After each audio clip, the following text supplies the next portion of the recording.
Aus ganz wenigen Zutaten etwas machen, was so richtig gut schmeckt.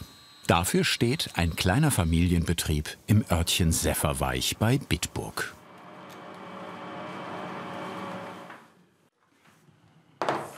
Also wir produzieren nicht groß in großen Mengen im Voraus. In der Regel kann man sagen, wir machen so zweimal im Monat in etwa Nudeln. Und wir haben ja einen Leitspruch mit Liebe gemacht. Der ist nicht nur einfach so da, weil er sich gut anhört, sondern wir meinen das auch so.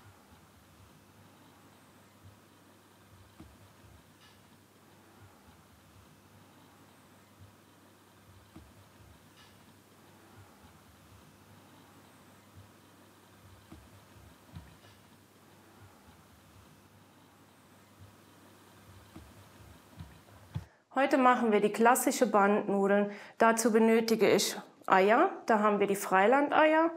Ich benötige Dinkelgrieß.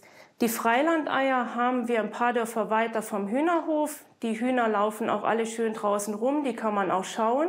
Die Größe ist eigentlich egal, ob es jetzt M, S, L oder XL Eier sind. Die Eier werden danach alle auf die Sorte der Nudel abgewogen. Zunächst werden die Eier vom Hühnerhof sorgfältig aufgeschlagen. Immer ein paar in einen kleinen Eimer. So sieht und riecht Heike Link bei jedem einzelnen Exemplar, ob es wirklich frisch ist. Und nur das wird verarbeitet.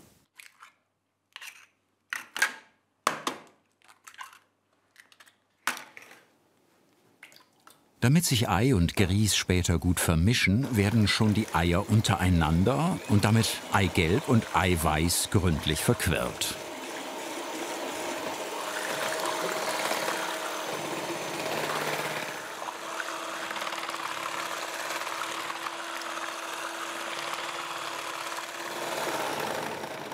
So, jetzt sind die Eier verquirlt. Jetzt siebe ich die Eier ab, so kann ich sehen, ob Eierschalen oder sonst irgendwas noch im Ei enthalten ist. Da kommt nichts in die Nudeln, was nicht reingehört.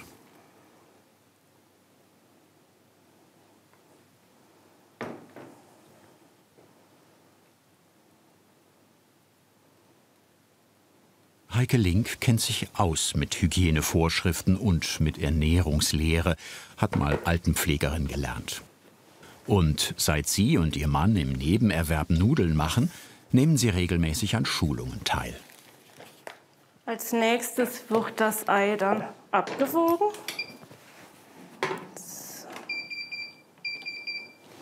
Also nicht so und so viele Eier, sondern in diesem Fall 1080 Gramm. Ob sie alles braucht, sieht sie erst bei der Verarbeitung. Je nachdem, so ihre Erfahrung, wie lange der Grieß gelagert war.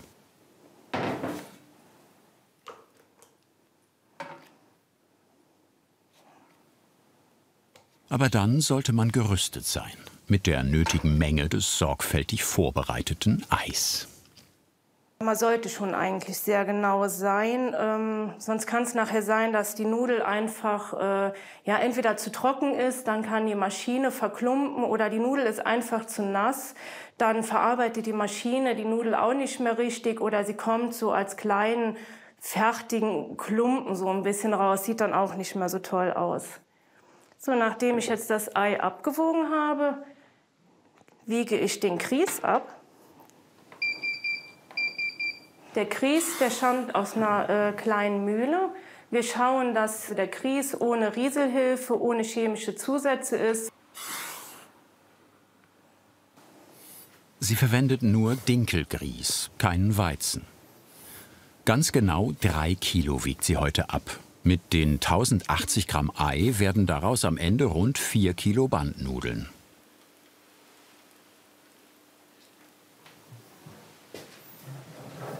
Uwe Link arbeitet hauptberuflich bei einem Energieversorger. Beim Nudelmachen ist er nachher fürs Nudelmachen zuständig, aus dem, was seine Frau vorbereitet hat.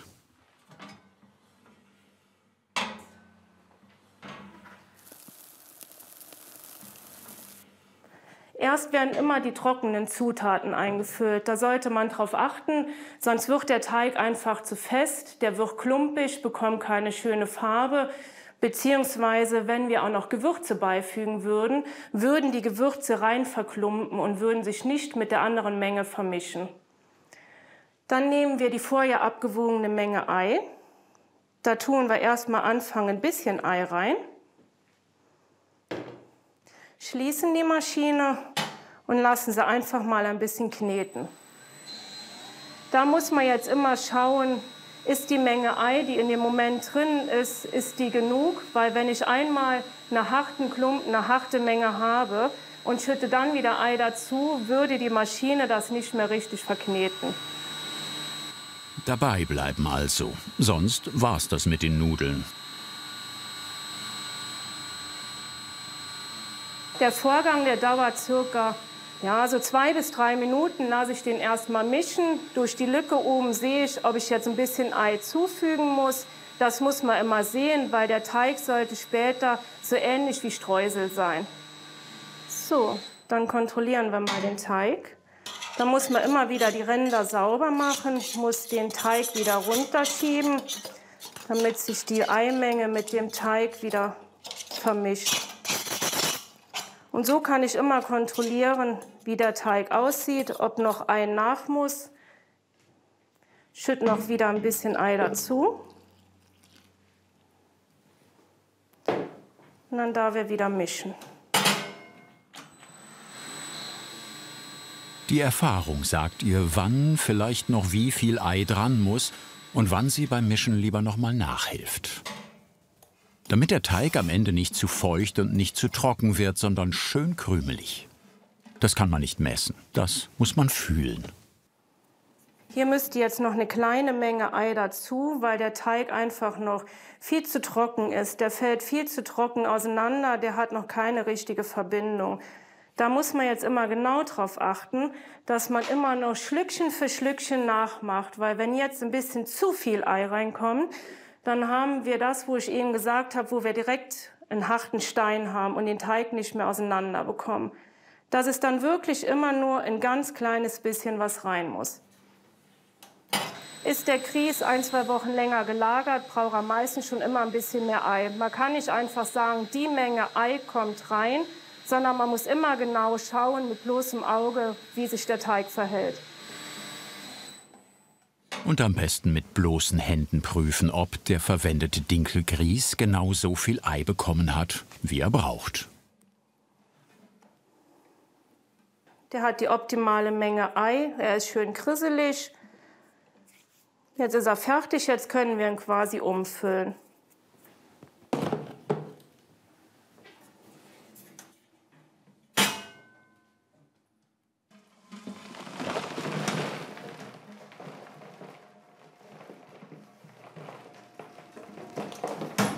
Nur 2 Zutaten, aber die von bester Qualität und aus der Region.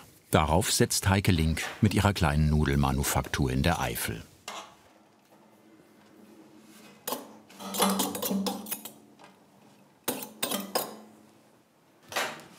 Und auf die kurzen Wege folgt eine möglichst einfache Verarbeitung. Eine Nudel nämlich, so ihre Überzeugung, sollte so wenig wie möglich beansprucht werden. Auch das mache sich später im Geschmack bemerkbar.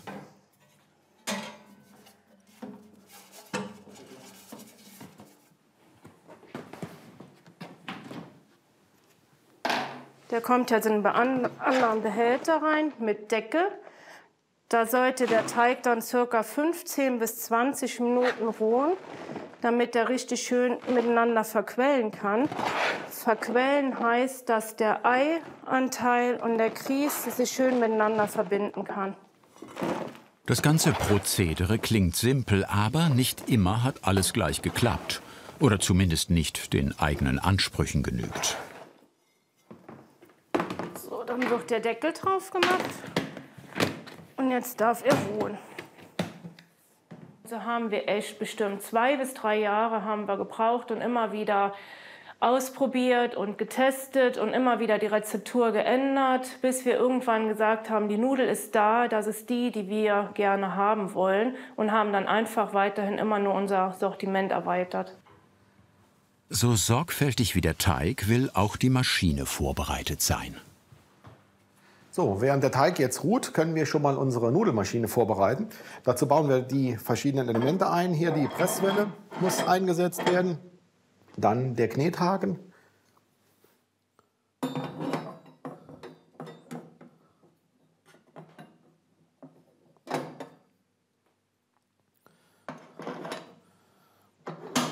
Und natürlich als ganz wichtiger Punkt, das Wichtigste quasi, eine Matrize, also eine Form, durch die wir die Nudeln nachher auslassen. Wir benutzen jetzt die Bandnudelform, weil wir gerne Bandnudeln machen wollen.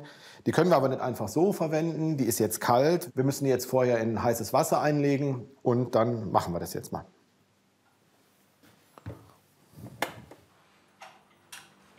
Ganz kurz in kochend heißes Wasser einlegen reicht, um die Matrize aus Bronze vorzuwärmen.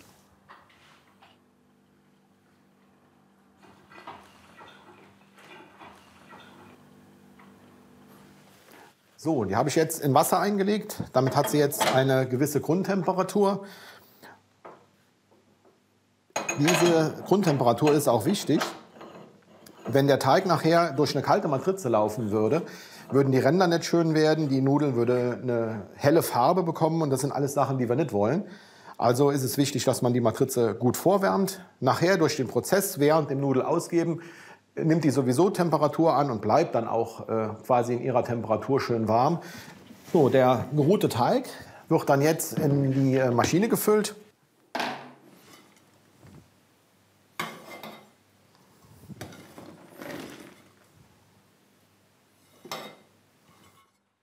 Und so sollte der geruhte Teig sein. Schön streuselig, wie man hier sagt.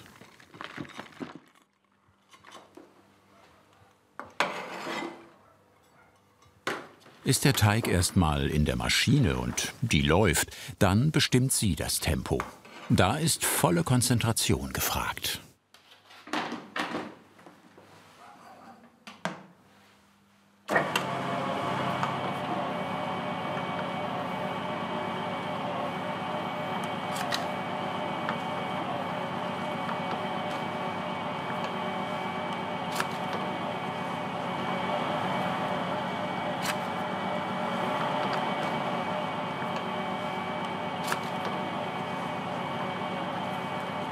Hierbei sieht man nur auch, wir machen die Bandnudeln und auch unsere Tagliatelle so zwischen 30 und 40 Zentimetern lang. Heißt also, wir machen es tatsächlich von Hand und schneiden sie nicht mit einem Abschneider auf so 10 Zentimeter Stückchen, weil wir einfach sagen, eine Bandnudel muss eine gewisse Länge haben, damit man sie nachher vom Teller auch schön essen kann.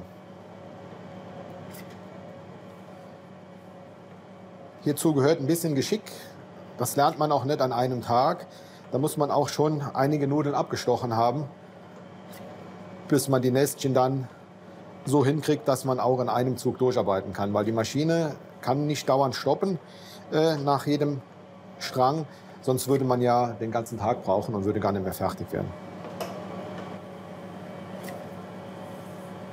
Dass immer 4 Stränge zu einem Nudelnestchen gelegt werden, hat mehrere Vorteile. Die Nester haben wir daher gewählt, weil es eine einfache Form zum Trocknen ist. Also sie trocknen in diesen Nestchen sehr gut. Besser, wie wenn man sie jetzt in so ein U legt. Und wir können sie nachher beim Wenden auch einfacher handeln. Und sie lassen sich natürlich auch gut in die Tüten abpacken. Und der Kunde hat natürlich hinterher es auch einfacher, sie dann aus der Tüte einzeln zu entnehmen. Die wiegen nachher so zwischen 30 und 40 Gramm. Er kann also dann schon genau für sich einschätzen, wie viele Nudeln ich jetzt haben muss. Und kann dementsprechend die Nester zählen, weil man ja nicht unbedingt immer eine ganze Tüte für die Familie macht.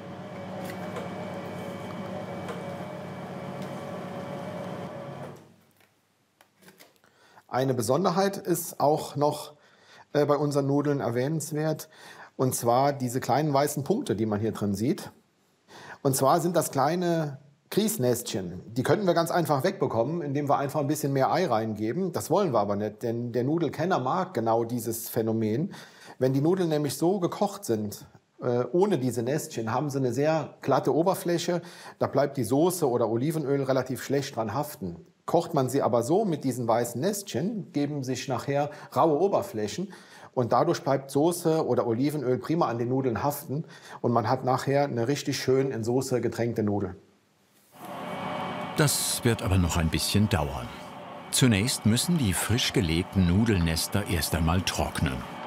Und zwar nicht möglichst schnell in einem Ofen oder einem speziellen Nudeltrockner, sondern an der Luft, in sogenannten Horden und über mehrere Tage.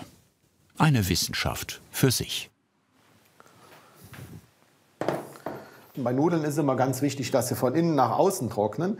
Würde sie von außen jetzt zu schnell auf einmal und bei einer zu hohen Temperatur trocknen und einer zu geringen Luftfeuchtigkeit, könnte es nachher passieren, dass sie Haarrisse kriegen und beim Kochen auseinanderbrechen. Wenn wir alle diese Horden nachher voll haben, müssen wir schon gucken, dass wir bei einer Luftfeuchtigkeit von 50% in etwa bleiben. Wenn sie über 60% geht, ist schlecht, dann könnte es anfangen zu schimmeln. Wenn sie deutlich unter 50%, 45% geht, ist es auch wieder ungünstig, weil dann trocknen die Nudeln zu schnell. Heißt, es wird zu viel Feuchtigkeit auf einmal entzogen in zu kurzer Zeit. Dadurch bilden sich, wie gesagt, diese Risse und das ist nicht gut für die Konsistenz. Die Nudeln werden jetzt also nicht sich selbst überlassen. Immer wieder werden Temperatur und Feuchtigkeit kontrolliert. Und nach einem Tag wird jedes einzelne Nest einmal gewendet, sodass die Unterseite nach oben kommt. Das sorgt für gleichmäßige Belüftung und eine gewisse Grundtrocknung. Dabei werden die Nester auch etwas enger gepackt. Und weil die Temperatur unter der Decke höher ist als am Boden, werden auch die einzelnen Kästen alle 2 Tage umsortiert. Insgesamt 6 Tage müssen die Bandnudeln trocknen. Andere Sorten etwas kürzer oder länger. Rund 40 verschiedene Geschmacksrichtungen in rund 80 Formen bieten sie an. Auch Gewürze und Kräuter sind ohne Zusatzstoffe und entweder selbst gezogen oder von einem regionalen Händler.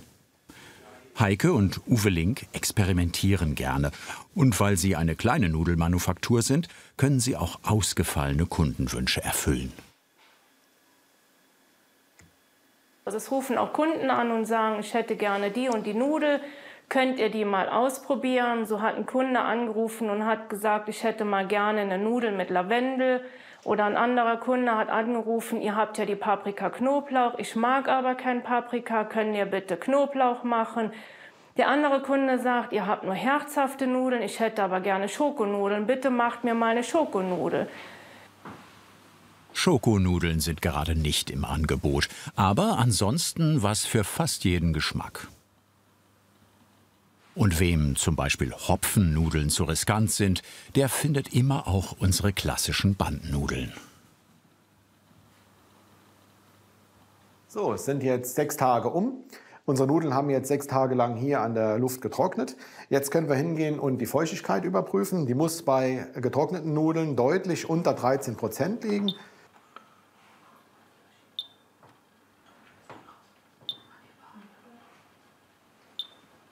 Das ist hier jetzt optimal gegeben. Und dann würde ich sagen, geht's ans Abpacken.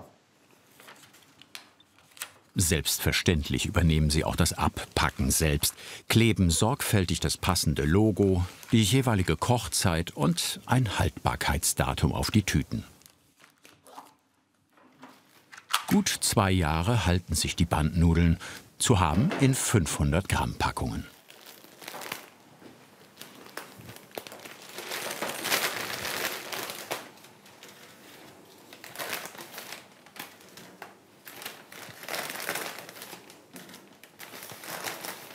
Heike Link prüft beim Einpacken nochmal jedes einzelne Nudelnest.